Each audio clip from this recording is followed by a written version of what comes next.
pagbuhat sa maayo,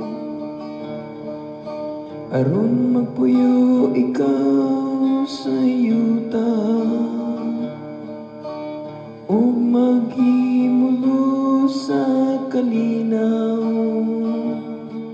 Paglipay diha sa Ginoo, hatagan kaniya sa mga tinguha sa imong kasing-kasing. Itugyan ang inyong kinabuhi ngadto sa Ginoo, ug tabangan kamo niya.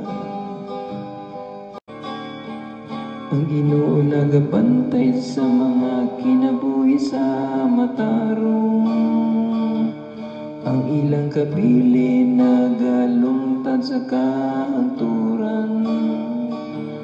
Dili sila maulaw diha sa dauta panahon, sa mga adlaw sa gutom nagpuyo sila sa kabuhong.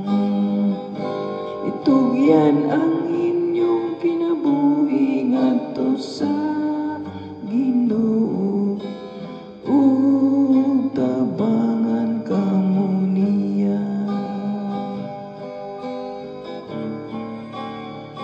Likayi ang dautan ug pagbuhat sa maayo,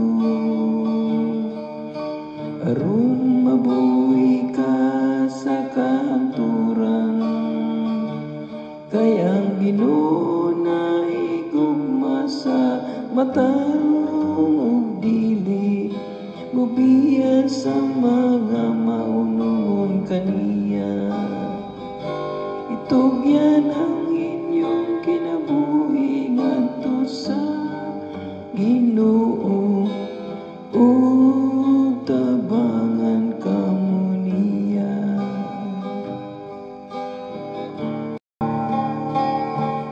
Ang kaluwasan sa matarong gikan sa Ginoo, siya ang ilang dalampanan sa panahon sa kabuo. Ug ang Ginoo nagatabang kanila, ug nagaluwas kanila. Nagapalingkawas siya kanila sa dautan, ug nagaluwas kanila. Kay nagadangop man sila kaniya. Itugyan ang inyong kinabuhi ngadto sa Ginoo, ug tabangan kamo niya. Itugyan ang inyong